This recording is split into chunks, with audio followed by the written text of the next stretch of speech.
नमस्कार, बड़ी खबर में आपका स्वागत है। नए भारत का ग्रोथ इंजन आज से स्टार्ट हो गया। हरी झंडी दी प्रधानमंत्री नरेंद्र मोदी ने, रक्षा मंत्री राजनाथ सिंह ने, मुख्यमंत्री योगी आदित्यनाथ ने, और इसके साथ में एक संबल दिया, आधार बनाया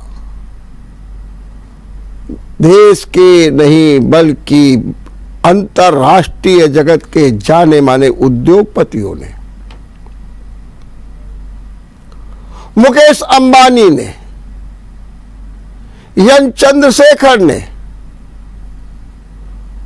बिरला ने, कुमार मंगलम ने, और साथ में कानपुर के अनेक ऐसे उद्यमियों ने जिन्हें कानपुर में तो पहचान मिली ही है, बल्कि सच बात तो यह है कि वे कानपुर के पर्याय हो गए हैं।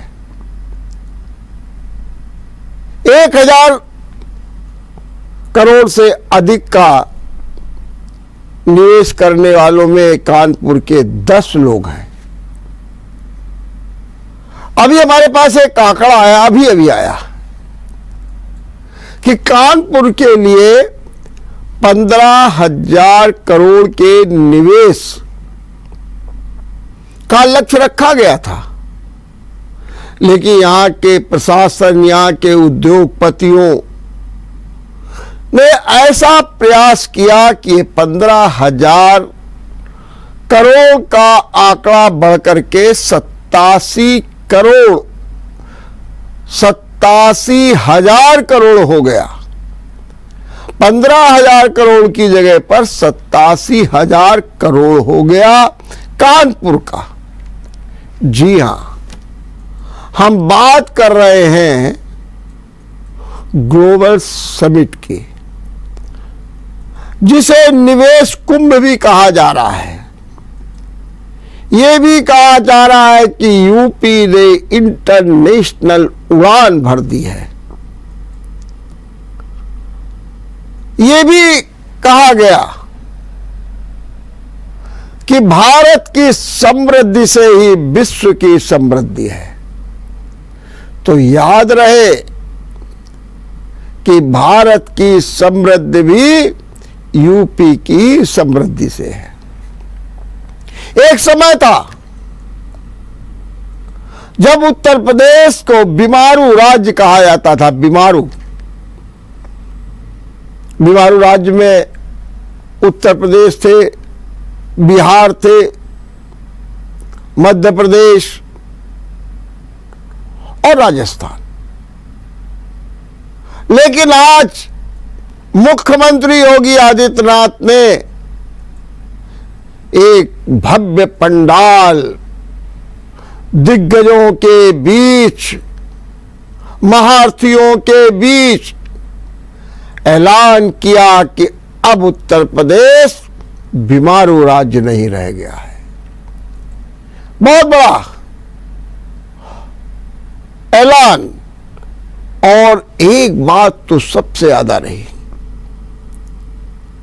चाहे प्रधानमंत्री का उद्बोधन रहा हो, चाहे रक्षा मंत्री राजनाथ सिंह का उद्बोधन रहा हो, चाहे मुख्यमंत्री योगी आदित्यनाथ का उद्बोधन रहा हो, और चाहे सम्मानित उद्योगपतियों का, एक बात तो खुल करके कही गई कि उत्तर प्रदेश कानून व्यवस्था में नंबर 1 पर है। और शब्द क्या प्रयोग किया गया? माहौल बदला, हालात बदले और तस्वीर बदली। आज निश्चित तौर पर एक तस्वीर बदली है। इस ग्लोबल समिट का एक लंबे समय से इंतजार हो रहा था, जो आज मूर्त रूप में दिखाई दिया। 2018 में भी ऐसा ही एक ग्लोबल समिट हुआ था। उसने जो राह दिखाई थी, उसमें आज एक नई रफ्तार जुड़ गई, और नई रफ्तार जुड़ी जिसमें कहा गया कि 27 लाख करोड़ का निवेश होगा। अब सवाल लोग कहते हैं कि निवेश होगा, जमीन पर नहीं दिखाई दे रहा, जमीन में नहीं दिखाई दे रहा, जमीन। अरे भाई, जब निवेश होता है तो उसमें समय लगता है, धैर्य रखिए।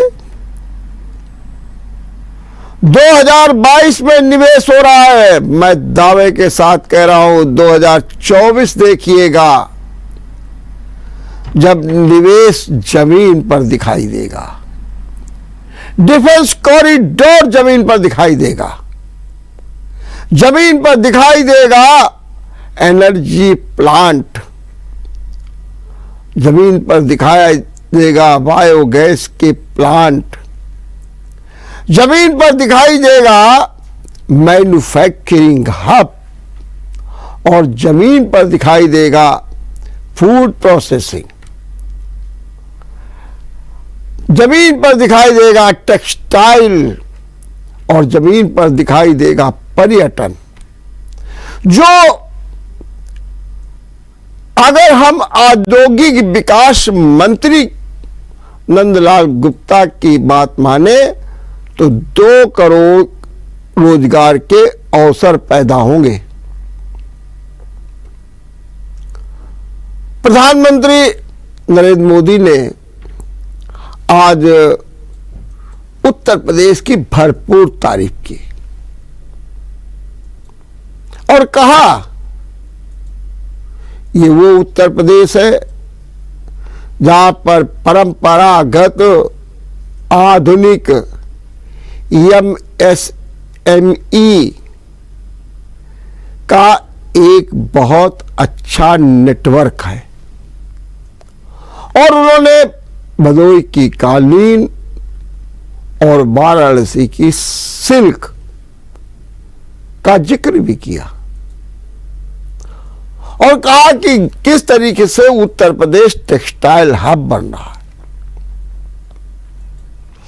उन्होंने कहा कि किसी भी क्षेत्र में देखिए,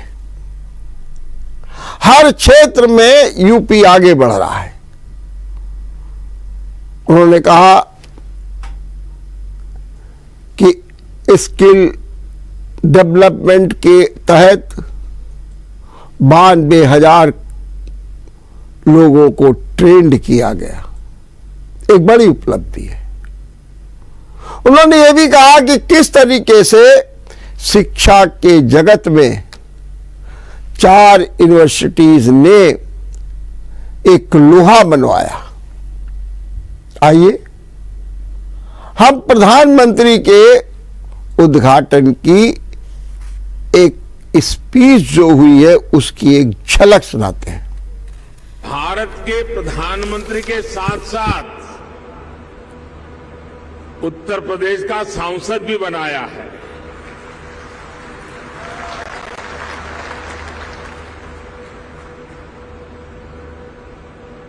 उत्तर प्रदेश के प्रति मेरा एक विशेष स्नेह है और यूपी के लोगों के प्रति मेरी एक विशेष जिम्मेदारी भी है।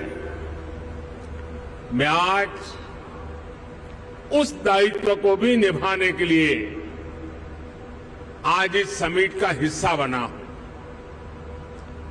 और इसलिए मैं देश विदेश से यूपी आने वाले आप सभी इन्वेस्टर्स का अभिनंदन करता हूं, स्वागत करता हूं। साथियों, उत्तर प्रदेश की धरती अपने सांस्कृतिक वैभव, गौरवशाली इतिहास और समृद्ध विरासत के लिए जानी जाती है। इतना सामर्थ्य होने के बावजूद यूपी के साथ कुछ बातें जुड़ गई थी। लोग कहते थे यूपी का विकास होना मुश्किल है। लोग कहते थे यहां कानून व्यवस्था सुधरना नामुमकिन है। यूपी बीमारू राज्य कहलाता था। यहां आए दिन हजारों करोड़ के घोटाले होते थे। 5-6 साल के भीतर यूपी ने अपनी एक नई पहचान स्थापित कर ली है और डंके की चोट पर कर दी है। आदरणीय प्रधानमंत्री जी के विजन के अनुरूप उत्तर प्रदेश की अर्थव्यवस्था को $1 ट्रिलियन की इकोनॉमी बनाने की दिशा में प्रयास का एक अभिन्न हिस्सा है। मुझे बताते हुए प्रसन्नता है कि इस ग्लोबल इन्वेस्टर समिट में नीदरलैंड, डेनमार्क, सिंगापुर, जापान, दक्षिण कोरिया, ऑस्ट्रेलिया, इटली, संयुक्त अरब अमीरात, यूनाइटेड किंगडम और मॉरिशस हमारे पार्टनर कंट्री के रूप में अपना योगदान दे रहे हैं, ताकि दुनिया के तमाम अन्य देशों के प्रतिनिधि इस आयोजन में शामिल होकर के इसे सफल बना करके वास्तव में एक निवेश के महाकुंभ के रूप में इसे एक नया स्वरूप प्रदान किए हैं।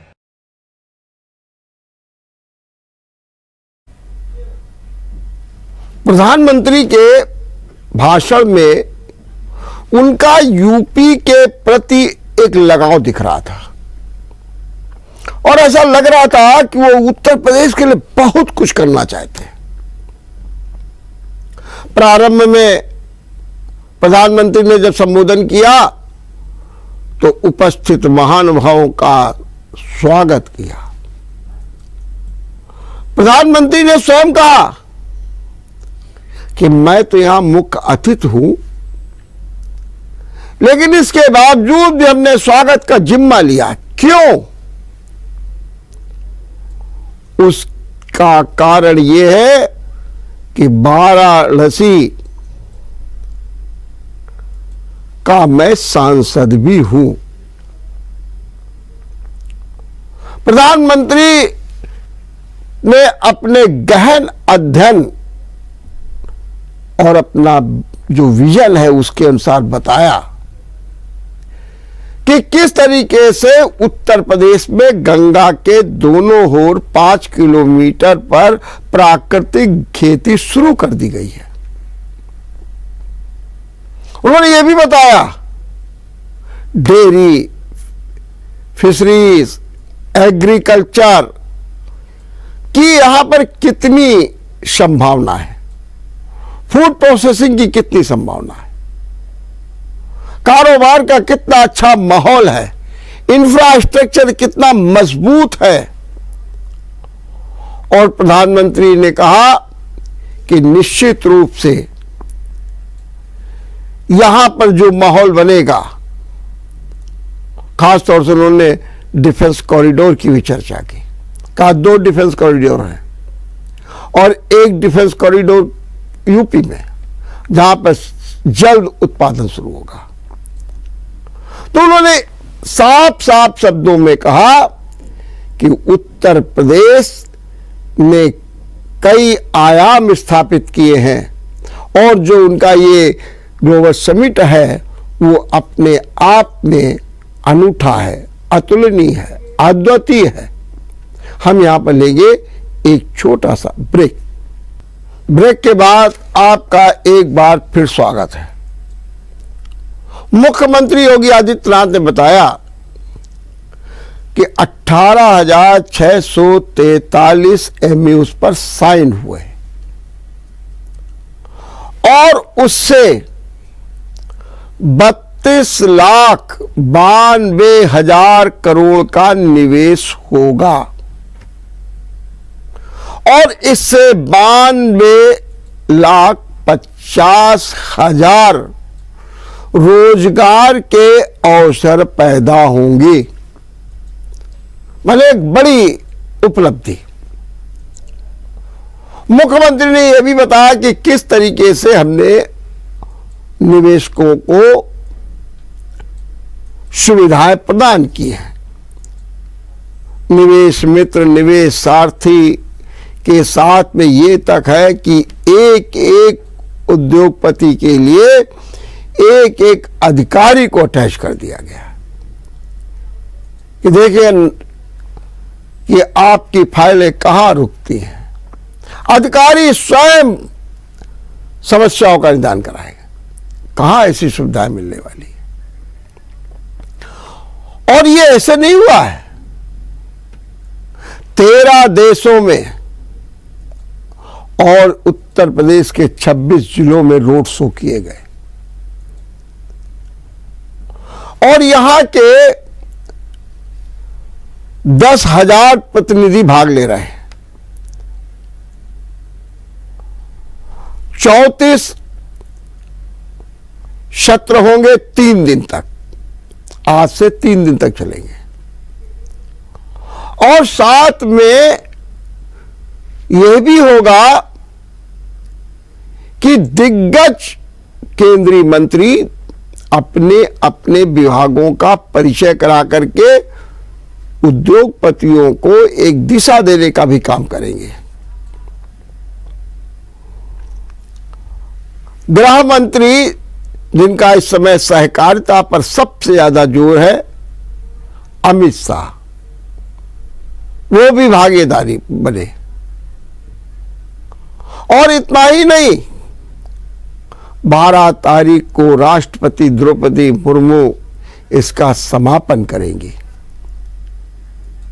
लेकिन जरा हम एक दृष्टि ये डालें कि इस निवेश में कहां किसकी भागीदारी हो रही है। अगर आप देखिए तो ये जो निवेश हो रहा है, इसमें सबसे बड़ा फायदा पश्चिम उत्तर प्रदेश को मिलने जा रहा है। पश्चिम उत्तर प्रदेश, जहां पर खेती भी लहलहाती है, जहां पर ऊर्जा है, जहां पर काम करने की तमन्ना है, और उस पश्चिम उत्तर प्रदेश को 45% का निवेश मिलेगा। 45% का कुल का। उसके बाद नंबर 2 पर है पूर्वी उत्तर प्रदेश। पूर्वी उत्तर प्रदेश निश्चित रूप से पिछड़ा है। वहां पर 29% का निवेश होगा। 45% पश्चिम, 29% पूर्वी उत्तर प्रदेश और बुंदेलखंड क्षेत्र को 13% और मध्य क्षेत्र को 13% का निवेश मिलेगा। अब देखिए, पश्चिम को सबसे बड़ा फायदा होने जा रहा है, वहां रोजगार के अवसर बहुत बढ़ने जा रहा है। लेकिन अगर आप इधर आइए तो पूर्वी उत्तर प्रदेश में भी अच्छा खासा निवास, और कह रहे हैं गोरखपुर में तो मोबाइल का काम बहुत तेजी के साथ शुरू हो गया। गोरखपुर में तो संभावनाएं बहुत तेजी के साथ बढ़ रही है। तो पूर्वी उत्तर प्रदेश, बुंदेलखंड में 13% और मध्य क्षेत्र में 13%। अगर हम यूं बात करें कि कौन कौन से उद्यम लगेंगे, क्या होगा, तो मैं बताने जा रहा हूं कि ग्लोबल समिट से ये उत्तर प्रदेश मैन्युफैक्चरिंग हब बनने जा रहा है।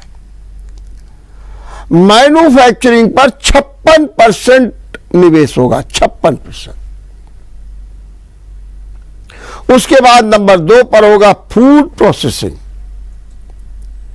जिस पर 15% का निवेश होगा, 15% का।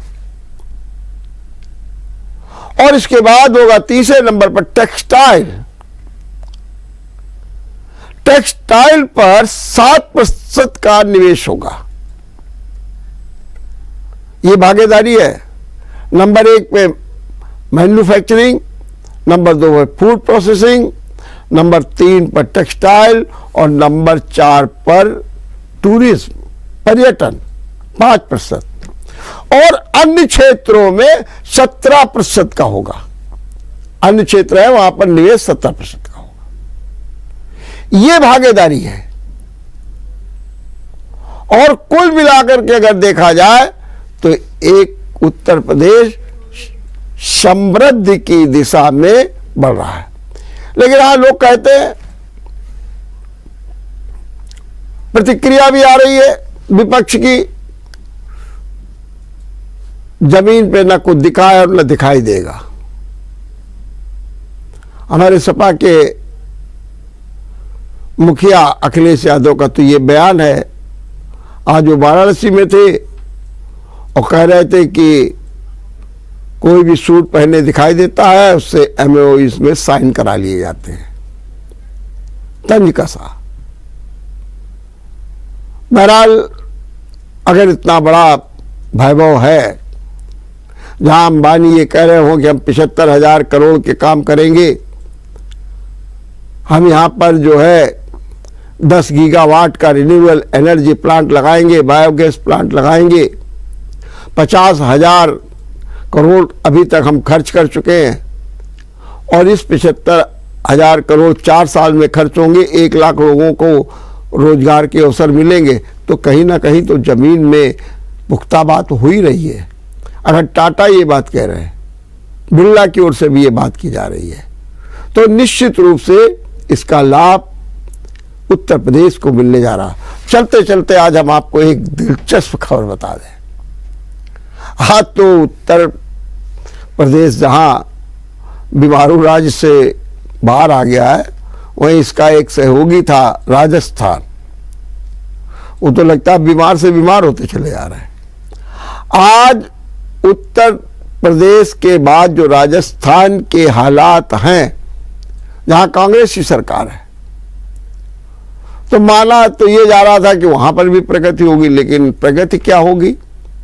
जरा वहां के शासन और प्रशासन और सरकार की बात देखिए कि आज वहां राजस्थान विधानसभा में बजट सत्र था। मुख्यमंत्री बजट पढ़ने को तक खड़े हो गए, पढ़ने लगे। 8 मिनट तक मुख्यमंत्री पिछले साल का बजट पढ़ते रहे, पुराना बजट पढ़ते रहे और अपनी धुन में पढ़ते रहे। उनके पीछे एक मंत्री बैठे हुए थे, मुख्य सचेतक थे महेश जोशी। उन्होंने धीरे से इशारा किया, कुछ कुर्ता खींचा। अशोक गहलोत ने कहा पुराना बजट पढ़ रहे हो, पुराना पुराना, हक्का बक्का रह गए। ये स्थिति बनी हुई है। कितनी दिलचस्प बात, ये कितनी बड़ी विफलता सरकार की कि बजट सत्र में पिछले साल का बजट पढ़ा जा रहा है, वो भी पढ़ते चले जा रहे हैं आप। निश्चित रूप से इसे सरकार का बड़ा फेल्योर कहा जाएगा, इसे चूक नहीं कहा जाएगा, लापरवाही नहीं कहा जाएगा, बल्कि वो कौन सी व्यवस्था है जहां पर इस तरीके की भी गलतियां हो रही हैं। देखते रहिए बड़ी खबर। नमस्कार। अगर आपको हमारा वीडियो पसंद आया हो तो हमें लाइक करें, सब्सक्राइब करें और ज्यादा से ज्यादा शेयर करें और हाँ, बेल आइकॉन दबाना ना भूलें ताकि हर खबर का अपडेट आप तक पहुंचे तुरंत। आप हमें इंस्टा, ट्विटर और फेसबुक पर भी फॉलो कर सकते हैं। हमारी ID है @JMT News Flash।